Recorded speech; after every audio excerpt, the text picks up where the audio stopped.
हम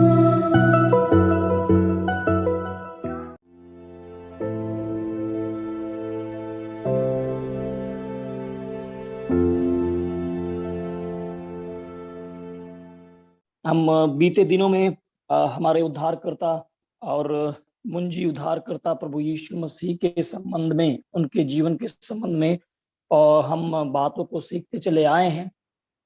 आज एक बार फिर से हम उन बातों को देखते चल रहे हैं कि प्रभु क्यों इस पृथ्वी पे आए ना। और हम कुछ एक बातों को इस प्रकार से कि ये मसीह का सिद्धांत या इसकी शिक्षा क्यों जरूरी है, और फिर हम इस बात को भी देख रहे थे कि वह कौन है, हमें क्यों उसको जानना चाहिए। और हम लोग इस विषय के ऊपर भी देख रहे थे कि यीशु मसीह का पूर्व अस्तित्व क्या है। और फिर उसके बाद में हम लोग देख रहे थे कि मसीह जो है ये धारण का क्या है, जो उद्देश्य था ध्यान दे रहे थे, जो कि हमें जानना अति आवश्यक है कि हम परमेश्वर को जान सके। उद्देश्य प्रभु का कि परमेश्वर कैसा है, वह प्रेमी परमेश्वर है, वह हमसे प्रेम करता है। उस परमेश्वर को प्रकट करने के लिए प्रभु यीशु मसीह ने उस देह धारण को अपनाया। फिर हम देख रहे थे प्रभु हमारे जीवनों के लिए एक उदाहरण के रूप में आए। मनुष्य होने के नाते उन्होंने शरीर में रहते हुए अपने जीवन को व्यतीत किया। हालांकि मनुष्य क्या है, इस शरीर में रहते हुए पाप की अवस्था में रहता है, लेकिन प्रभु ने उस शरीर में रहते हुए कोई पाप कभी नहीं किया। फिर हम लोग देखते हैं पाप के लिए एक प्रभावी बलिदान के रूप में, और फिर उस अपने वायदे को पूरा करने के लिए, और फिर हम लोग देखते हैं शैतान के उन कार्यों को नाश करने के लिए क्या है, प्रभु यीशु मसीह आए हैं। हम उन 7 बातों को क्या है हम लोग देखे थे, लेकिन मैं उन 2 बातों को एक बार फिर से आपके सम्मुख लेकर आके 2 बातें और हैं। फिर हम लोग उस परमेश्वर के उस विषय के ऊपर जो प्रभु के संबंध में की गई बातों को पुराने नियम में हम लोग देखते हैं, और उनका नए नियम में पूरा होना किस प्रकार रहता है, हम उन बातों को देखते हुए चलेंगे। तो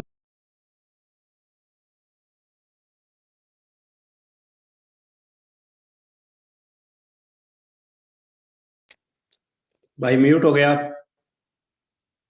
म्यूट हो गई।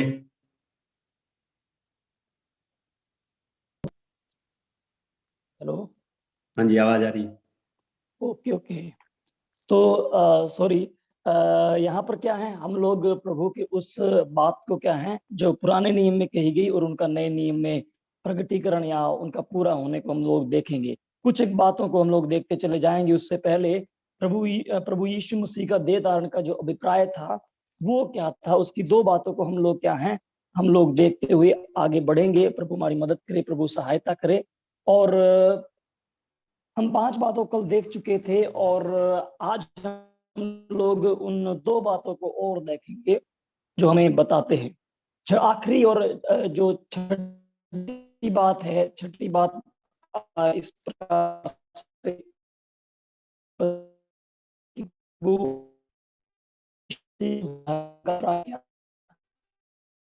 बनाया ताकि क्या हो, ताकि वह एक संवेदनशील महायाजक क्या हो जाए, वो बन सके। एक संवेदनशील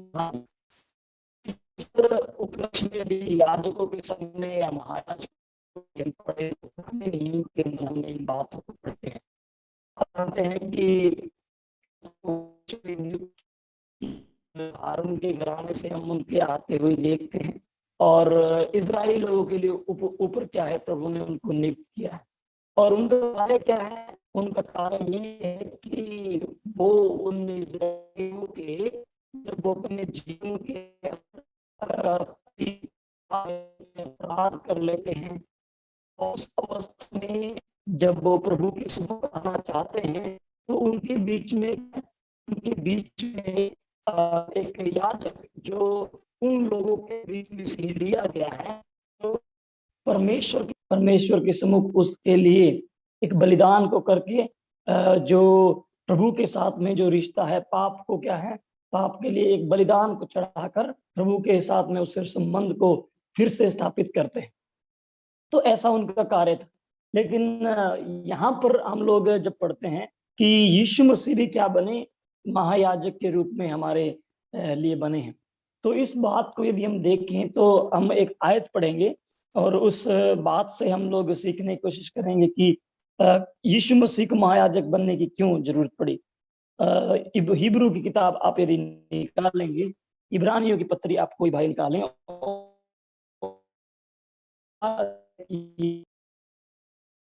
14 से लेकर 16 इब्रानियों की किताब 4 अध्याय और उसकी 14 से लेकर 16 तक भाई पढ़े। इसलिए जब हमारा ऐसा बड़ा महायाजक है जो स्वर्गों से होकर गया है, अर्थात परमेश्वर का पुत्र यीशु तो आया, हम अपने अंगीकार को दृढ़ता से थामे रहे, क्योंकि हमारा ऐसा महायाजक नहीं जो हमारी निर्बलताओं में हमारे साथ दुखी न हो सके, वरन वह सब बातों में हमारा समान परखा तो गया तो भी निष्पाप निकला। इसलिए आओ हम अनुग्रह के सिंहासन के निकट हियाव बांधकर चलें कि हम पर दया हो और वह अनुग्रह पाए जो आवश्यकता के समय हमारी सहायता करे।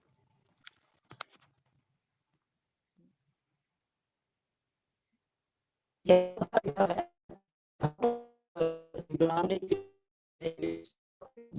पढ़ते हैं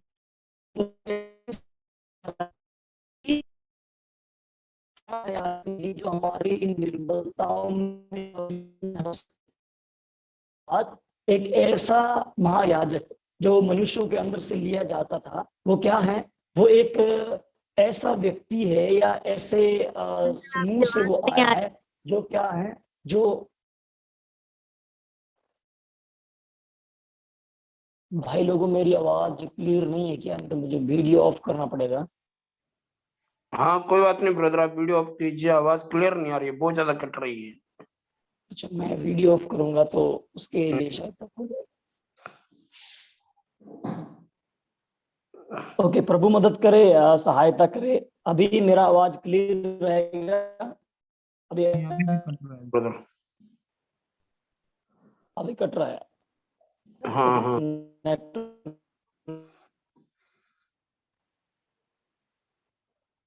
तो आप लोगों के लिए मुझे ओके, तो मैं वीडियो का नेटवर्क होगा शायद, मैं वहां पर जाने की कोशिश करूंगा। प्रभु मेरी मदद करे और हम लोग उस बात को क्या है सीखने के लिए प्रभु हमारी सहायता करें। तो वो हमारा क्या है, हमारा संवेदनशील क्या है, महायाजक है। तो यहाँ पर हम लोग इस बात को देख रहे हैं कि जो इब्रानियों का जो लेखक है वो इस बात को बताता है कि याजक एक ऐसा हो जो क्या कर सके, जो हमारी निर्बलताओं में हमारे साथ दुखी हो सके। अर्थात हमारे हम लोग क्या हैं, हम लोग निर्बल हैं और वो भी एक मनुष्य क्या है, निर्बल है। और इसलिए क्या है, वो हमारे संबंध में सारी बातों को जानता है। हम किस प्रकार से इस शरीर में रहकर, इस जीवन में रहकर उन दुखों को उठाते हैं, परेशानियों का सामना करते हैं या स्ट्रगल जो महसूस करते हैं। तो जीवन में कुछ क्या है, जो परेशानियां हैं, दुख हैं, वो क्या है, वो व्यक्ति भी क्या है महसूस करे, उस व्यक्ति की कमजोरियों को महसूस कर सके। इस प्रकार से मैं अपने जीवन के अंदर यदि किसी प्रकार की समस्याओं को झेल रहा हूं, तो मुझे दूसरे भाई, मान लीजिए विजेंद्र भाई है, विजेंद्र भाई के जीवन में कोई परेशानी है, तो मुझे उस बात को समझ जाना चाहिए, क्योंकि मैं भी एक मानव हूँ। तो इसलिए प्रभु भी क्या है, प्रभु भी उस रूप को धारण किए ना। प्रभु ने क्या किया, प्रभु ने उस रूप को धारण किया और उस अनुभव को क्या है वो कर सकता था, क्योंकि उसने क्या किया है, उसने देह धारण करके हमारे समान क्या किया, वो आया। तो इसलिए क्या हुआ, वो भी हर एक बात में परखा गया, हर एक उसने बात में उसने जाना, तो वो एक व्यक्ति को पूर्ण रूप से क्या कर सकता है, वो जान सकता है, अनुभव कर सकता है। इसलिए क्या है, इसलिए उसने क्या किया है, इसलिए उसने देह धारण को अपनाया है। और वो क्या क्या है, इसलिए वह संवेदनशील महायाजक बन सकता है। एक हम और जगह पे इस प्रकार से पढ़ते हैं कि जो ये महायाजक थे वो क्या करते थे, वो प्रायश्चित करते थे। और प्रायश्चित करना क्या था, प्रायश्चित कैसे करते हैं, इस बात को मैं पहले ही कलीसिया के अंदर इस बात को बता चुका हूँ कि प्रायश्चित क्या है, मन से होता है। एक गिड़गिड़ाना जैसा होता है कि गिड़गिड़ाकर उस किए गए अपराध के लिए या किए गए उस कार्य के लिए, पाप के लिए क्या है, अपने आप को पूर्ण रूप से तोड़ना, उस बात के लिए दुखी होना। तो क्या है, इस प्रकार से जो याजक लोग होते थे, महायाजक लोग होते थे, वो प्रायश्चित करते थे ताकि क्या हो, ताकि उनके द्वारा क्या है, उस व्यक्ति विशेष को क्या हो सके, उसके अपराधों की क्षमा मिल सके। अर्थात उस अनुभव को वो अपने जीवन में महसूस करते हुए उस व्यक्ति के लिए वो परमेश्वर के सम्मुख उसको लेके आते थे। तो प्रभु यीशु मसीह भी क्या है, यीशु मसीह भी उसी प्रकार से क्या है, उस अनुभव से होके गुजरे हैं। इसलिए वो परमेश्वर के सामने क्या है, उस महायाजक के कार्य को क्या है, वो करते हैं। तो प्रभु यीशु मसीह हमारे लिए क्या है, एक संवेदनशील, हमें संवेदना देने वाले एक क्या है, एक महायाजक के रूप में हमारे लिए हैं। और फिर हम आगे जाएं तो जो एक और बात हम लोग पढ़ते हैं, मैं धीरे-धीरे मैं इन बातों को जल्दी से लेके जाऊँगा और फिर हमें दूसरे विषय की तरफ जाना है। इसलिए आखिरी जो बिंदु है, वो क्या है, एक योग्य न्यायाधीश हो सकने के लिए क्या किया है, उसने उस देह धारण को अपनाया है, वो एक योग्य न्यायाधीश बन सके। तो परमेश्वर के सामने खड़े होने के लिए क्या है, न्याय के लिए ना, परमेश्वर के सामने यानी कि हम खड़ा होना है, तो वहां पर एक न्यायाधीश है। तो उस न्यायाधीश के सामने हमें खड़ा होना है, तो वो बनने के लिए, मनुष्यों के न्याय करने के लिए वो बना है। एक आयत पढ़ेंगे जहां पर हम लोग इस बात को देखते हैं। अध्याय 5 और उसकी 22 आयत को पढ़िए, यूहन्ना रचित सुसमाचार के अंदर अध्याय 5 के अंदर आएंगे। अध्याय 5 और उसकी 22 आयत कोई पढ़े, 22 और उसकी 27। कोई भाई? पिता किसी का न्याय नहीं करता, परंतु न्याय करने का सब काम पुत्र को सौंप दिया है। हाँ, देखिए यहाँ पर क्या है, पिता किसी का न्याय नहीं करता, लेकिन न्याय करने के सारे काम को किसने कर दिया है, न्याय के सारे काम को पुत्र को सौंप दिया है। आयत 27 पढ़े। वरन उसे न्याय करने का भी अधिकार दिया है, इसलिए कि वह मनुष्य का पुत्र है। हाँ, देखिए न्याय करने का अधिकार भी दिया है। किस चीज का न्याय, मनुष्यों के जीवन का न्याय। एक पापी मनुष्य क्या है, परमेश्वर के सम्मुख क्या है, खड़ा रहने वाला है। यहाँ पर दो हमारे लिए सवाल खड़े होते हैं। उस न्यायाधीश के लिए मनुष्य होना क्या है, यदि एक न्यायाधीश है तो क्या है, उसे क्या है, मनुष्य होना है। इस संसार पर जीवन व्यतीत करना क्यों आवश्यक था, क्योंकि क्या कर सके, ताकि उन सब बहानों को जिन्हें मनुष्य प्रस्तुत करने का क्या करते हैं, प्रयास करते हैं, उसे वो निरस्त कर सके। अर्थात प्रभु ने इस देह धारण को इसलिए किया कि एक न्यायाधीश के लिए क्या है, रूप में मनुष्यों के बीच में वो आया और संसार के अंदर उसने अपने जीवन को व्यतीत किया, ताकि वो क्या हो, ताकि वो मनुष्यों के अंदर रहकर मनुष्यों के उन सब बातों को वो अपने क्या कर सके, महसूस कर सके, जान सके, ताकि जब न्याय का दिन आए तो न्याय के दिन में क्या ना हो, न्याय के दिन में वो लोग बहाने ना बना सके।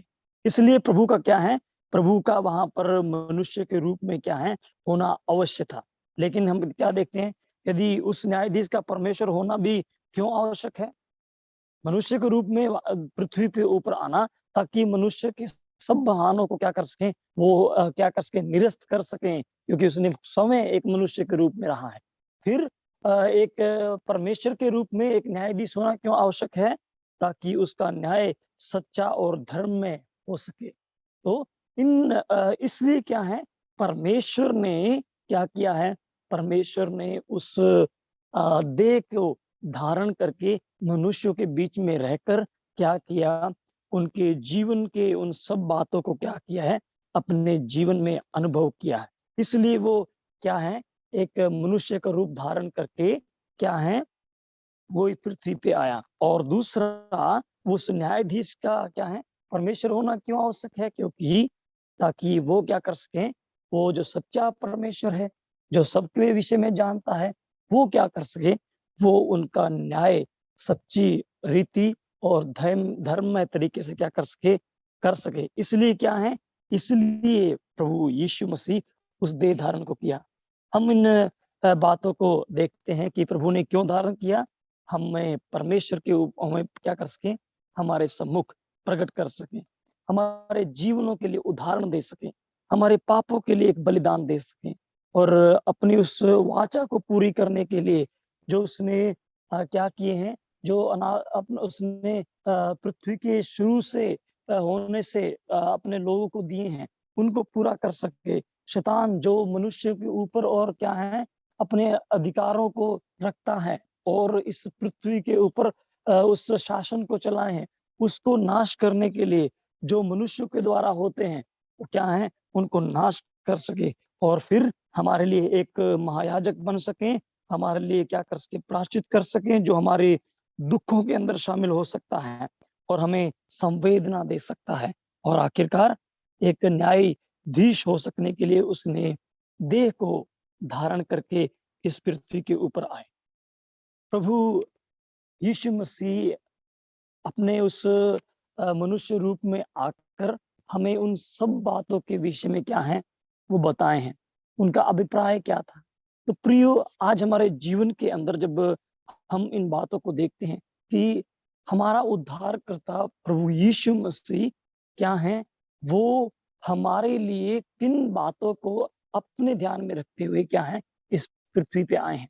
तो हमें क्या है, हमें और भी क्या है, उस बात को समझते हुए बड़ी ही निश्चितता के साथ में उस प्रभु के सम्मुख अपने जीवन को हमें जीने के लिए मदद करे कि हमारा परमेश्वर क्या है, और हम समर्पित हो जाएं और उसके लिए और हम इस्तेमाल हो सकें। हम आगे अब भी जब हम बढ़ते हैं तो हम यीशु मसीह के संबंध में पढ़ते हैं कि यीशु मसीह के संबंध में उन बातों को जो क्या किया गया है, पापी अवस्था के अंदर मनुष्य जब गिर गया, जब पाप में मनुष्य गिर गया, तब परमेश्वर ने क्या किया, परमेश्वर ने शुरू से एक योजना को क्या किया, उनके उद्धार के लिए एक उद्धारकर्ता भेजने का क्या किया, प्रभु ने एक वायदा दिया।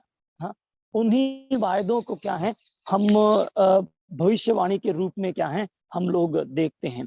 तो प्रभु यीशु मसीह के संबंध में उन भविष्यवाणियों को हम लोग क्या है, आज देखने के लिए जाएंगे। और भविष्यवाणियां प्रभु यीशु मसीह के संबंध में बहुत मैं तकरीबन भविष्यवाणियों की उन बातों की तरफ जा रहा था, तो तकरीबन यीशु मसीह के संबंध में ही करीबन 340 भविष्यवाणियों को बताते हैं। लेकिन उन 340 में से जो मुख्य जो भविष्यवाणियां हैं, हम लोग उनकी तरफ ध्यान देंगे और प्रभु उसके लिए हमारी मदद करे, हमारी सहायता करे, ताकि हम अपने उद्धारकर्ता को क्या कर सकें, पूर्ण रूप से जान सकें कि उसके विषय में जो भविष्यवाणी की गई है, प्रभु ने क्या किया है, उसको भिन्न-भिन्न समयों के अंदर क्या किया है, बताए हैं, अपने लोगों को बताए हैं, ताकि लोग क्या कर सकें, लोग उनके संबंध में जान सकें। आज हम बहुत सारी भविष्यवाणियों को भिन्न-भिन्न लोगों के द्वारा क्या होते हुए देखते हैं। वो बहुत सारी पैंडेमिक के बारे में भविष्यवाणी करते हैं और किसी व्यक्ति विशेष के लिए भविष्यवाणी करते हैं। बहुत सारी बातों को बताते हैं, अर्थात उनके जीवन में क्या घटित होने वाला है, उस बात को पहले से, या इस संसार में या किसी के जीवन में क्या कुछ होने वाला है, उन बातों को वो पहले बता देते हैं। तो यहाँ पर हम जब प्रभु यीशु मसीह के संबंध में पढ़ते हैं, तो यीशु मसीह हम उनके बाल्यावस्था से लेकर उनके मिनिस्ट्री के समय तक और उनके क्या है, उनके उस क्रूस के मृत्यु तक और उनके स्वर्गारोहण तक की बातों को क्या करते हैं, हम लोग भविष्यवाणी के रूप में पढ़ते हैं। बड़ी ही सटीक जो भविष्यवाणियां क्या हैं, भविष्यवक्ताओं के द्वारा जो परमेश्वर की तरफ से पाकर क्या करते थे, वो लोगों के लिए बताते थे कि तुम्हारे लिए क्या है, इन बातों को रखा गया है और तुम क्या हो, सचेत रहकर इन बातों को ध्यान से देखते रहना। इसलिए क्या है, उन भविष्यवाणियों को क्या है किया गया है, ताकि मनुष्य क्या कर सके, जब भविष्य के अंदर वो इन बातों को होते देखे तो उन बातों को समझ जाए कि जो परमेश्वर ने अपने भविष्यवक्ताओं के द्वारा जिन बातों को क्या किया है, जिन बातों को होने के लिए दिया है, उनको स्मरण करके वो क्या कर सकें, उन बातों को वो याद रख सकें कि ये बातें क्या है, परमेश्वर ने कही हुई हैं। तो उन बातों के संबंध में हम पर यीशु मसीह के विषय में खास तौर पे जब आते हैं, तो हम उनके उस परमेश्वर की उन बातों को क्या है, हम लोग देखते हैं। तो हम लोग जब आते हैं, तो अब आज हम कुछ एक बातों की तरफ हम लोग जाएँगे और तकरीबन कुछ एक भविष्यवाणियों को हम लोग जो मुख्य-मुख्य बातें हैं, उनको पढ़ते हुए आगे बढ़ेंगे। निवेदन करूँगा भाई से कि सर्वप्रथम एक आयत को पढ़े जहाँ पर क्या है, हम बाइबल के अंदर पढ़ते हैं और इन भविष्यवाणियों का पूरा होना भी देखते हैं। प्रभु ने वायदा किया या क्या एक वायदा या प्रॉमिस या एक वचन अपने लोगों को भविष्यवाणी के रूप में दिया और उनका हम क्या देखते हैं, हम उनका पूरा होना भी क्या करते हैं, हम लोग देखते हैं। तो आप मेरे साथ में निकालें उत्पत्ति किताब जो हम सभी क्या करते हैं, हम लोग जानते हैं। तो वहाँ पर क्या है, स्त्री से यीशु मसीह के उस उत्पन्न होने के संबंध में क्या है, बताए हैं ना। आप पढ़िए उत्पत्ति 3:15 जहाँ पर क्या लिखा है, जहाँ पर सर्वप्रथम जब पाप होता है, तो प्रभु यीशु मसीह के संबंध में एक भविष्यवाणी की जाती है, जो हम लोग यहाँ पर देखते हैं। और मैं तेरे और इस स्त्री के बीच में हूँ और तेरे वंश और इसके वंश के बीच में बैर उत्पन्न करूंगा। वह तेरे सिर को कुचल डालेगा और तू उसकी एड़ी को डसेगा। हाँ, यहाँ पर देखिए, यहाँ पर प्रभु यीशु मसीह ने क्या यीशु मसीह के संबंध में बताया है कि वो क्या करेंगे, वो तेरी एड़ी को डसेगा, मैं इस स्त्री और तेरे वंश के बीच में वैर उत्पन्न करूंगा। तो यहाँ पर उस बात को क्या है, पहले से ही प्रभु ने बता दिए हैं। तो हम इस भविष्यवाणी का पूरा होता कहाँ पर देखते हैं, जब हम मत्ती रचित सुसमाचार के अंदर आते हैं, तो हम इन बातों को क्या है, पूरा होता हुआ भी देखते हैं। मैं निवेदन करूंगा कि आप मत्ती रचित सुसमाचार उसके 1 अध्याय और उसकी 20 आयत को भी पढ़ दें भाई।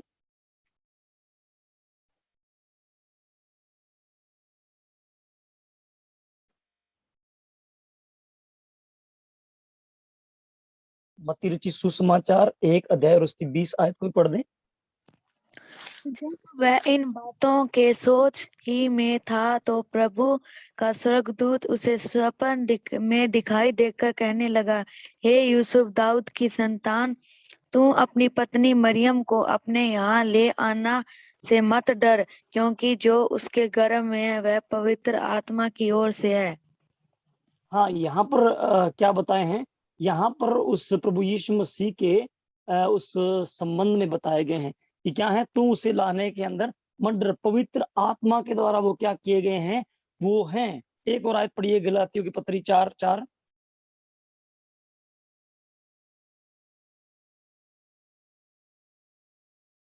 गलाती 4:4।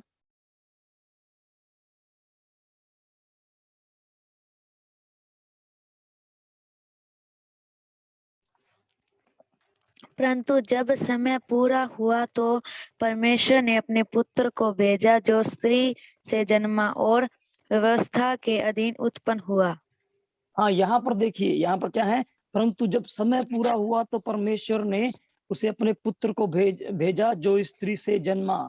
शुरू में प्रभु ने क्या कहा, प्रभु ने उस बात को क्या है, उनको कह दिया है, क्या है कि स्त्री से उत्पन्न होगा और प्रभु ने अपने उस पुत्र को क्या है, हम देखते हैं कि समय जब पूरा हुआ तो उसको प्रभु ने भेजा है। तो स्त्री से उत्पन्न होने के संबंध की भविष्यवाणी को क्या है, हम लोग पूरा होते हुए मत्ती रचित सुसमाचार के अंदर, और हम उस बात को जब पौलुस प्रेरित क्या करते हैं बताते हैं पूरा होते हुए देखते हैं। मैं शायद मेरे नेटवर्क के अंदर ये सुधार आ गया है, तो शायद मैं अपने वीडियो को ऑन करने की कोशिश करूंगा।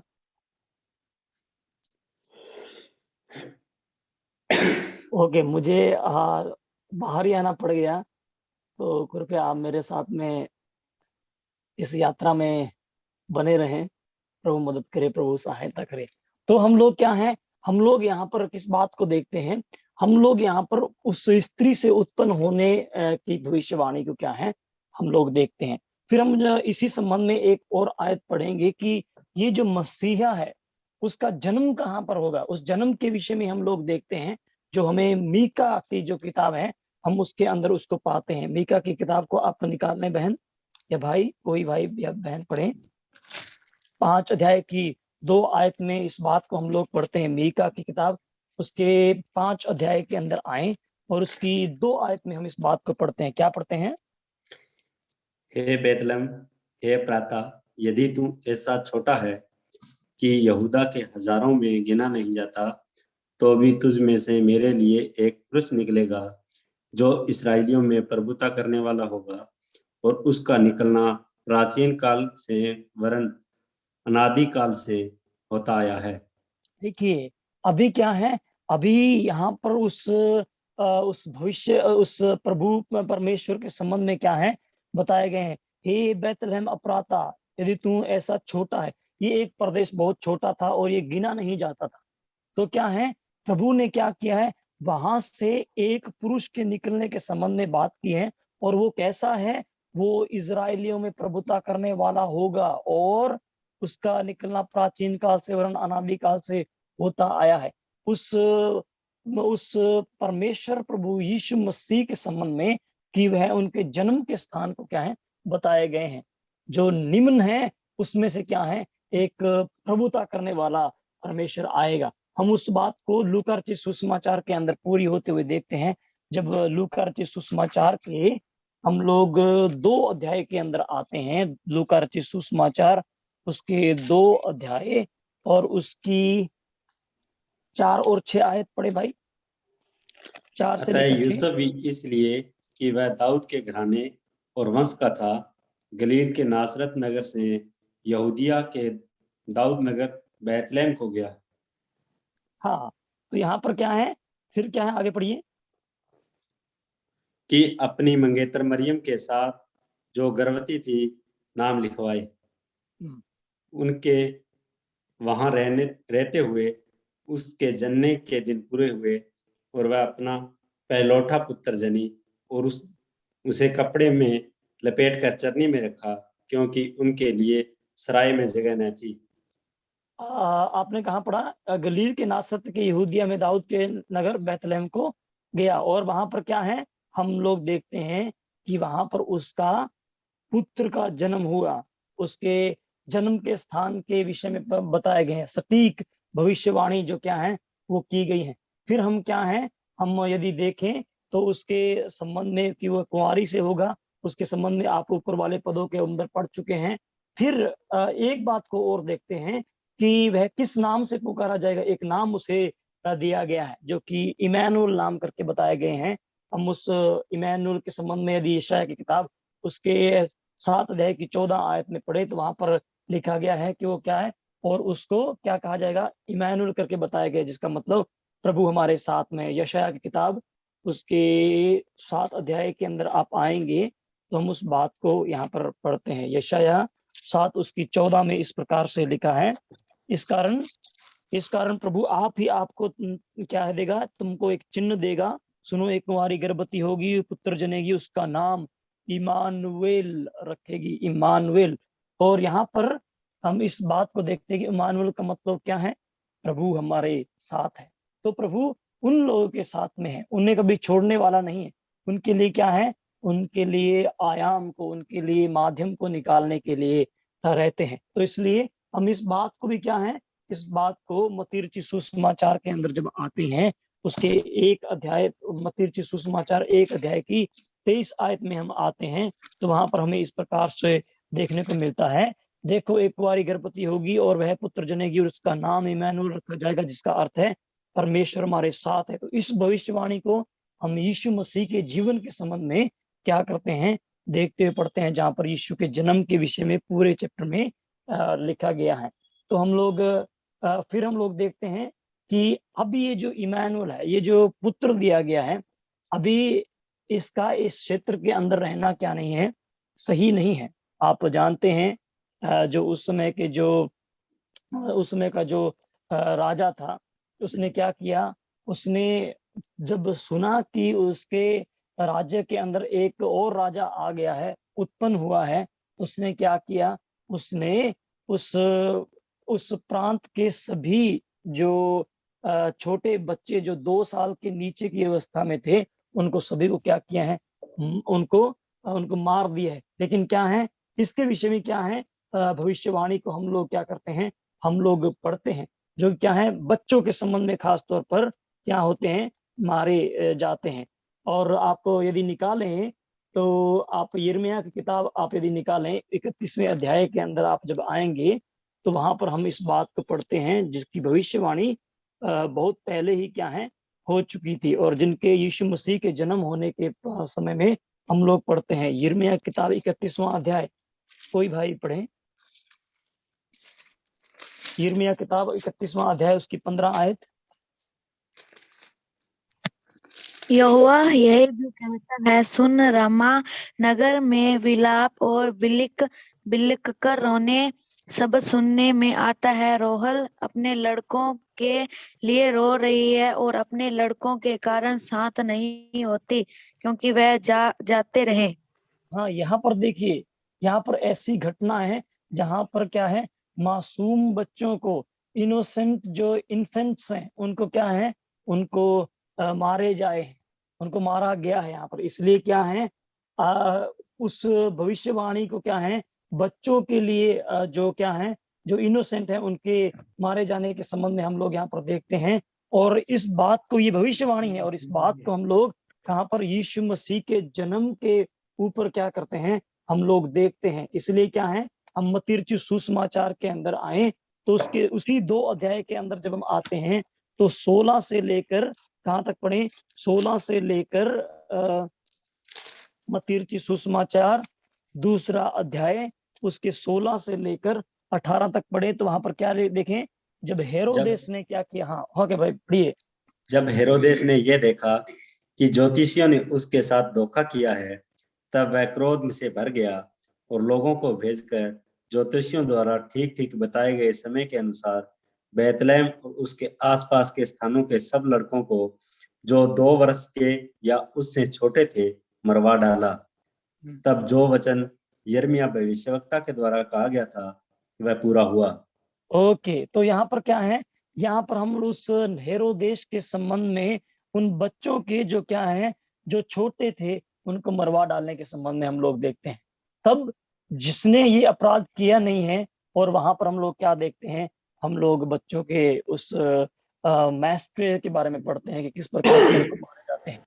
एक बात यहाँ पर हम लोग और देखते हैं, कुछ एक विद्वान लोग बताते हैं कि जब हम प्रकाशित वाक्य की किताब में अंदर पढ़ते हैं, तो ये आप लेना, लेकिन हम ये सिर्फ एक विचार के संबंध में आपके सम्मुख में रख रहा हूँ, कि ये जो छोटे बच्चे हैं, और ये क्या हैं, ये उस तमाम जो यहूदी जो जाति थी, जो 12 गोत्र थे, उनके अंदर से बताए जाते हैं कि ये बच्चे थे। और यदि आप इसके ऊपर स्टडी करेंगे, तो शायद आपको कहीं ना कहीं इन बात को क्या हो जाएगा, मिल जाएगा। ये बच्चे उस समय तो जरूर मारे गए, लेकिन अंत के समय में क्या हुआ, अंत के समय के अंदर जब हम प्रकाशित वाक्य किताब के अंदर पढ़ते हैं, जब 1,44,000 लोगों के संबंध में पढ़ते हैं, जिनकी शादी नहीं हुई, जो कुंवारे हैं, और जिन्होंने कभी पाप नहीं किया, उनके संबंध में हम पढ़ते हैं कि वो क्या है, जिलाए गए हैं। तो पहले जिलाया गया, फिर बाद में वो जिलाए जाएंगे। अर्थात ये इंसिडेंट किस तरह को बताते हैं, प्रभु यीशु मसीह के जब उन 44,000 लोगों के जब खड़े हो जाने के संबंध में बताए हैं। शायद ये लोग हैं, प्रत्येक गोत्र से 12-12 हजार शायद बच्चों का इस प्रकार से नरसंहार होते हुए हम देखते हैं। लेकिन ये इंसिडेंट आप क्या है घटना के पक्ष में यदि स्टडी करेंगे तो शायद आपको इसके विषय में और भी ज्यादा विस्तृत जानकारी आपको मिल जाएगी। लेकिन यहाँ पर जो बात हम जानना चाहते हैं वो ये है कि बच्चों को क्या है भविष्यवाणी जो की गई है उनके हम भविष्यवाणी को देखते हुए और वहां पर हम किस बात को हम वहां पर उनके मारे जाने के संबंध को पूरा होते हुए भी देखते हैं। अभी इसी समय में क्या है, इसी समय में इस बात को भी एक भविष्यवाणी की गई होशिया के द्वारा कि क्या होगा जब ऐसा होगा तो क्या होगा, वह मिस्र में कुछ समय के लिए रहेगा, मिस्र के अंदर कुछ समय के लिए रहेगा, क्योंकि वह क्या है, वह उस बालक को मारना चाहता है। इसलिए परमेश्वर का दूत उस बालक को बचाना चाहता है और वहां से उसको क्या करता है, वहां से उसको लिए जाते हैं। तो हम उस संबंध में यदि पढ़े तो होशिया की किताब के अंदर आप आएंगे, तो होशिया किताब के अंदर आए भाई, होशिया की पुस्तक के अंदर आप जब आएंगे तो वहां पर आपको इस संबंध में क्या है हम लोग देख लेंगे पढ़ते हुए। उसे होशिया हाँ होशिया होशिया हाँ होशिया होगा, होशिया 11 होशिया 11 1 11 कितनी 1 एक। जी जब इस्राएल बालक था तब मैंने उससे प्रेम किया और अपने पुत्र को मिस्र से बुलाया, हाँ देखिए, परंतु नहीं एक एक है एक ओके। अभी क्या है, हम्म, अभी यहाँ पर उस बात को बताए गए हैं क्योंकि बालक के संबंध में क्या है, वो जो उस समय जो बच्चों के नरसंहार के संबंध में पढ़ते हैं तो उस समय इसको क्या है इजिप्ट के अंदर मिस्र के अंदर लेके वो गए हैं। और क्या हम लोग देखते हैं कि फिर वहां से जब वह क्या होते हैं मर जाते हैं तो प्रभु उसे दोबारा मिस्र से क्या करते हैं बुलाते हैं, एक थोड़े से समय के लिए क्या करते हैं वहां पर रहने के संबंध में वो बताते हैं। और उसके संबंध में पूरे होते हुए हम मत्ती रचित सुसमाचार के अंदर देखते हैं जो एक यहूदी एक लेखक है और यहूदियों के सामने इन बातों को प्रकट करने के संबंध में कि ये मसीही वो क्या है, मसीही वो हो परमेश्वर है जिसके संबंध में इन बातों को क्या किए गए हैं, बताए गए हैं। आप उस संबंध में निकाले दूसरा अध्याय जो कि हमें बताते हैं उसकी 16 और 18, 16 से लेकर 18 तक पढ़ें, सॉरी दूसरा अध्याय 14 और 15। तब वह रात ही को उठकर बालक और उसकी माता को लेकर मिस्र को चला दिया 15 और हेरोदेस के मरने तक वही रहा, इसलिए कि वह वचन जो प्रभु ने भविष्यवक्ता के द्वारा कहा था पूरा हुआ, मैंने अपने पुत्र को मिस्र से बुलाया। हाँ देखिए, अभी उसके जो मारने वाले हैं तो क्या कहा, प्रभु ने उससे कहा कि क्या हो मिस्र को जाने के लिए बताए। फिर क्या है, तब वह रात को उठकर बालक को लेकर उसकी माता से क्या है लेकर मिस्र को चला और जब तक उसका वैरी मर नहीं गया, दुश्मन अर्थात हेरोदेस मरने तक क्या है वहीं रहा। उस समय को क्या है वहां पर बिताने के संबंध में भी हम लोग क्या करते हैं, हम लोग भविष्यवाणी पढ़ते हैं। और फिर हम लोग चरनी के संबंध में, चरनी की तैयारी की जाएगी ओके। और उसके संबंध में यशायाह की किताब के अंदर 40 अध्याय और उसकी 35वीं आयत में हम पढ़ते हैं। और उसका लूका रचित सुसमाचार उसके 3 अध्याय और उसकी 6 आयत के अंदर क्या है हम वो पूरा होते देखते हैं कि यीशु मसीह चरनी के अंदर क्या है उस कपड़े में लपेट कर रखे गए हैं। तो ये भी क्या है, ये भविष्यवाणी क्या है प्रभु यीशु मसीह के संबंध में की गई है। आप उन आयतों को जरा नोट कर लीजिएगा क्योंकि मैं आखिर तक उन बातों को क्या है आपके साथ में लेके आना चाहूंगा। फिर हम लोग क्या देखते हैं, यदि आपके पास में नोट्स हो तो आप उस नोट्स में इस बात को लिख सकते हैं। फिर क्या है, वो अपनों के द्वारा क्या होगा, अब प्रभु यीशु मसीह बाल्यावस्था से क्या है, बचपन से बाल्यावस्था से क्या है अब ऊपर आ गए हैं, अभी वो प्रभु की सेवा के अंदर है। तब वहां पर हम एक और बात को पढ़ते हैं कि क्या है, अब जो मसीह है, जो एक प्रॉमिस किया हुआ एक मसीहा है, वह जब अपनों के बीच में आया तो उसने उसे त्याग दिया। तो यहाँ पर क्या है, हम लोग उस त्याग के विषय में हम लोग पढ़ते हैं जहाँ पर हम लोग भजन संहिता उसके 69वें अध्याय के अंदर और उसकी 9 आयत के अंदर हम क्या है हम लोग पढ़ते हैं। जब आप उस बात को निकालेंगे, हम जो हमारे लिए जरूरी जैसा लगता है हम उसको पढ़ते चले जाएंगे। भजनों की किताब के अंदर 69 अध्याय के अंदर आप जब आएंगे तो वहां पर हम इस बात को पढ़ते हैं 8 आयत में।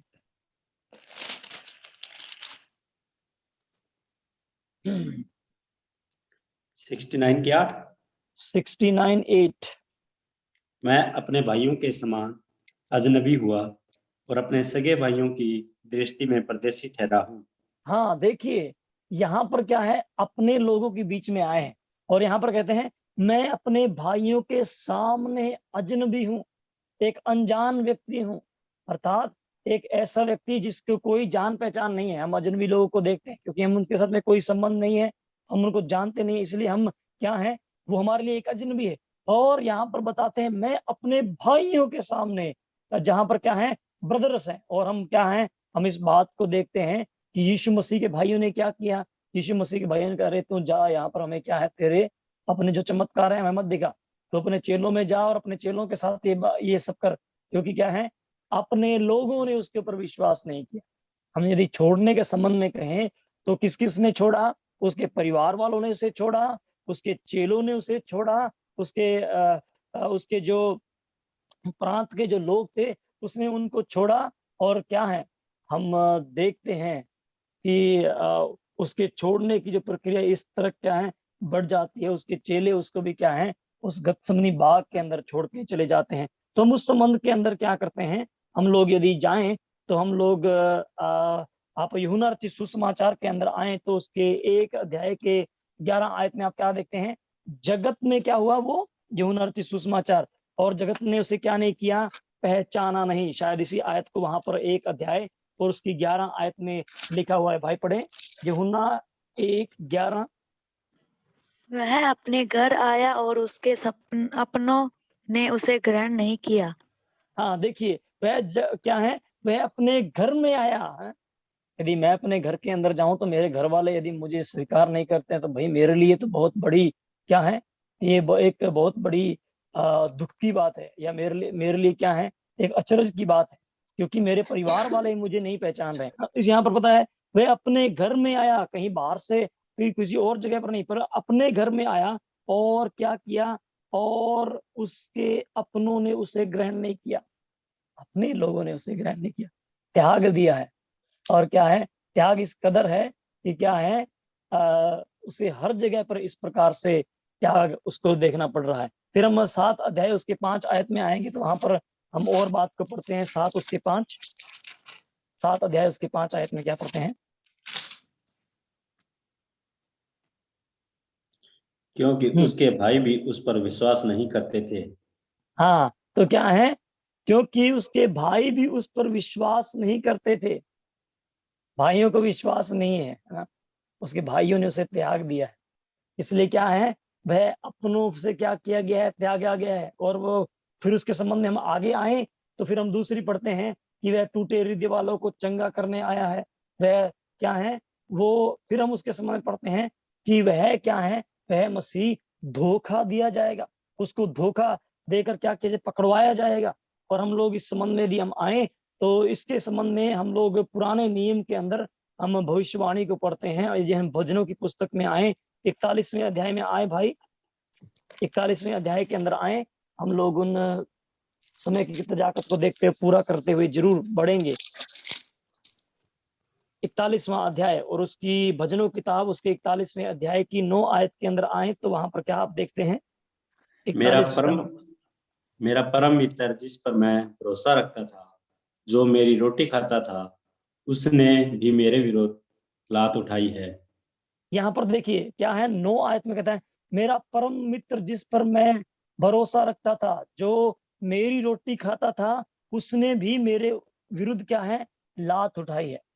अभी प्रभु यीशु मसीह कौन से ट्राइब से थे, आप जरा वीडियो ऑन कर लें, मैं अकेला ही शायद देख रहा हूँ। ओके, धन्यवाद भाई विजेंद्र, धन्यवाद भाई अश्विनी, प्रभु आपको आशीष दे। ओके, तो यहाँ पर क्या है, यहाँ पर आप मुझे एक बात यदि मैं आपसे पूछूं, प्रभु यीशु मसीह कौन से ट्राइब से थे, कौन सी उस गोत्र से थे यीशु मसीह, कौन से गोत्र थे? कोई भाइयों को मालूम है? यदि मालूम नहीं है तो आपको बता दें कि ये प्रभु यीशु मसीह यहूदी किसे थे? यहूदी प्रभु है यहूदी यहूदी तो एक क्या है, यहूदी तो अच्छा। एक यहूदी तो लोग हैं, लेकिन क्या है वो क्या था, वो जूडा जिसको बोलते हैं ना, जूडा जो एक इंग्लिश के मुझे अंदर मालूम है, तो वो उस ट्राइब से था। ओके, यहूदा हाँ यहूदा, थैंक यू, यहूदा। तो वो यहूदा गोत्र से था ना, यीशु मसीह यहूदा गोत्र से था। अभी उसका पकड़वाने वाला कौन है? उसका पकड़वाने वाला और कोई नहीं है, उसका पकड़वाने वाला कौन है? यहूदा इस्करियोत है। और वो किसके ट्राइब का है? यहूदा इस्करियोत भी कौन सी ट्राइब से है? यहूदा से है। प्रभु यीशु मसीह भी यहूदा गोत्र से है, और इस्करियोत भी यहूदा किसे? यहूदा गोत्र से है। तो देखिए दोनों एक ही गोत्र के हैं और वो भाई भाई हैं। आप यदि कहें तो खास तौर पे हम लोग ऐसे समाज में रहते हैं जहां पर समाज की बहुत क्या है, खास तौर पे गुटबंदी है ना, जो जो सिख में आते हैं, या हम लोग कहें कि जो आप में से बहुत क्या होंगे, आप में से बहुत में होंगे जो क्या कहेंगे, जो सिख समाज से हैं। ओके, और वो सिख वालों की बहुत ज्यादा आपस में करते हैं। और जो मान लीजिए कोई मेरे जैसा कोई नायक समाज से है, तो वो क्या करेगा, वो भी करेगा अपने भाइयों की प्रति रखेगा। तो अलग अलग क्या है, अपनी गुटबंदियों को रखते हैं, यानी कि हम दिखाते हैं कि वो भी वो है, मैं भी वो हूं, तो भाई हम तो भाई भाई हुए। लेकिन यहाँ पर भाई क्या कर रहा है? लात उठा रहा है। इसलिए सबसे बड़ा दुख क्या है इस बात का है कि अपनों ने उसे क्या किया है, दूसरा कोई करे तो करे, लेकिन अपनों ने उसे क्या किया है, बहुत दुख दिया। इसलिए कहते हैं मेरा परम मित्र जिस पर मैं भरोसा रखता था, जो मेरी रोटी खाता था, उसने ही मेरे विरुद्ध क्या किया है, लात उठाई है। ये किसी और के विषय में नहीं है, ये यहूदा इस्करियोत के संबंध में है। और क्या है, उसको क्या किया है, उसने धोखा उसको दिया है। और हम क्या पढ़ते हैं, हम उस संबंध में एक और आयत को पढ़ेंगे। आप जकराया की किताब को निकालें भाई, जकराया की किताब उसके 11 अध्याय में आप आए। जकराया, जकराया की किताब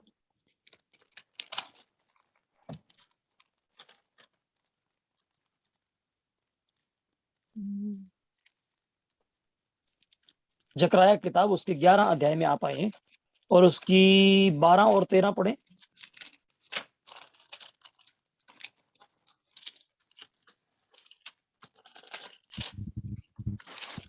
पढ़ेंगे। और मैंने उनसे कहा, यदि तुमको अच्छा लगे तो मेरी मजदूरी दो, और नहीं तो मत दो। तब उन्होंने मेरी मजदूरी में चांदी के 30 टुकड़े तोल दिए। 13 ही पढ़ना ब्रदर। हाँ 13 पढ़िए। तब यहोवा ने मुझसे कहा, इन्हें कुम्हार के आगे फेंक दे। यह क्या ही भारी दाम है जो उन्होंने मेरा जो उन्होंने मेरा ठहराया है। तब मैंने चांदी के 29 टुकड़े लेकर यहोवा के घर में कुम्हार के आगे फेंक दिया। हाँ एक्चुअली ये क्या है, ये एक भविष्यवाणी है और इसके अंदर झूठ से पकड़वाए जाने के संबंध में यहाँ पर हम लोग देखते हैं। आप लूका रचित सुसमाचार में आए भाई, लूका रचित सुसमाचार उसके 22वें अध्याय के अंदर आप आए तो वहां पर आपको इस बात के संबंध में मिलता है जो हम पढ़ते हैं। 22वां अध्याय उसकी 47 एंड 48, 47 48।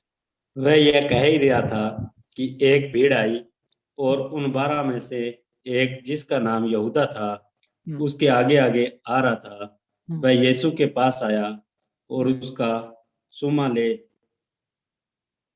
यीशु ने उससे कहा, हे यहूदा, क्या तू चुमा लेकर मनुष्य के पुत्र को पकड़वाता है?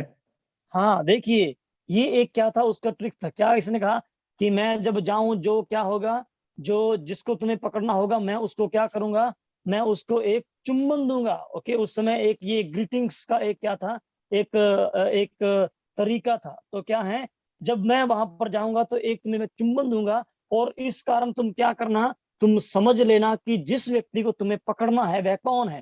तो यहाँ पर हम उस बात को देखते हैं कि उसे धोखे से क्या किए गए हैं, उसको पकड़वाए गए हैं। और फिर हम जो आगे आते हैं, यदि हम इसी बात को मत्ती रचित सुसमाचार के अंदर देखें, आप उस बात को निकालें, मत्ती रचित सुसमाचार 26वें अध्याय के अंदर जब हम आते हैं तो वहां पर भी हम इस बात को क्या है हम लोग देखते हैं। शुरू के अंदर यदि आप उस बात को देखें तो यीशु के विरुद्ध षड्यंत्र के संबंध में पढ़ते हैं, और वहां पर 14 से लेकर 16 तक पढ़े तो वहां पर क्या लिखा है, उसी बात को फिर वहां पर बताए गए हैं। तब यहूदा इस्करियोती ने, जो 12 चेलों में से एक था, प्रधान याजकों के पास कहा, यदि मैं उसे तुम्हारे हाथ में पकड़ा दूं तो मुझे क्या दोगे? उन्होंने उसे 30 चांदी के सिक्के तोलकर दे दिए, और वह उसी समय से उसे पकड़वाने का अवसर ढूंढने लगा।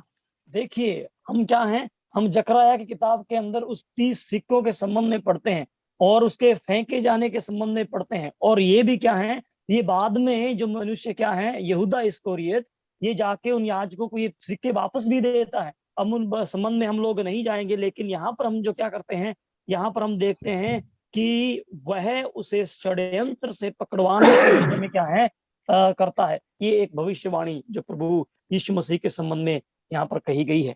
तो हम उन यदि भविष्यवाणियों को हम लेते हुए चलें तो क्या है, हम और बहुत सारी बातों को देखते हैं। प्रियो, ये क्यों है, क्यों ये भविष्यवाणियों के रूप में हम लोग इस बातों को देखते हैं या आज हमारे सामने ये रखी गई है?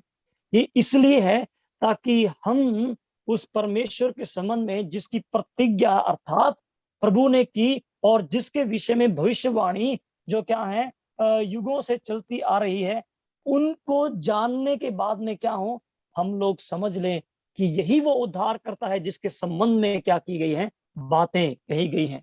तो आप उस बात को भी ना भूलें, ये जो फैरिसीज थे और जो सैदुसीज थे और जो यहूदी लोग थे, ये जरूर उस सिनागोग्स के अंदर या यहूदी आराधनालयों के अंदर जाकर परमेश्वर के उस पुत्र के आने के संबंध में और इन भविष्यवाणियों के संबंध में तमाम बातों को क्या है ये जानते थे। लेकिन क्या किया ये व्यक्ति, क्या होते हुए उन्होंने यीशु मसीह को देखते हुए भी नहीं पहचाना, सुनते हुए भी नहीं जाना, क्योंकि उनकी आंखें बंद हो गई। तो प्रियो, क्या हम बात इसको सीख सकते हैं, ये बात कि हम जब यीशु मसीह के संबंध में हम लोग जानते हैं तो हम इस बात को जान सकें कि यह वही है जिसके विषय में परमेश्वर ने प्रतिज्ञा कर, जिसके विषय में भविष्यवाणी कर हमें क्या दिए हैं, उस पुत्र को दिए हैं।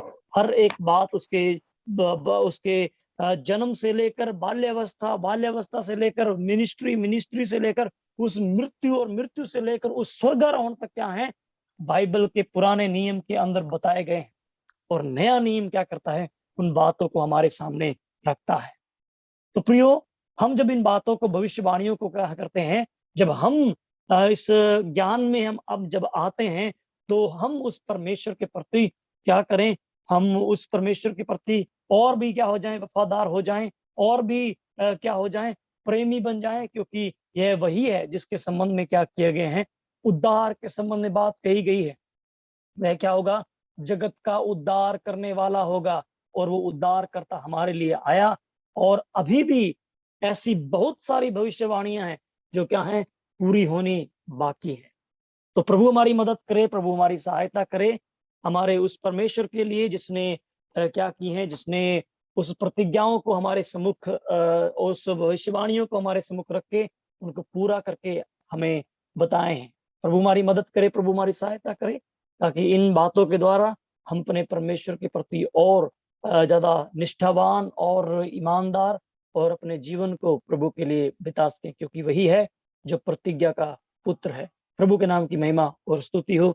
सबको जय मसीह की। प्रभु सबको आशीष दे।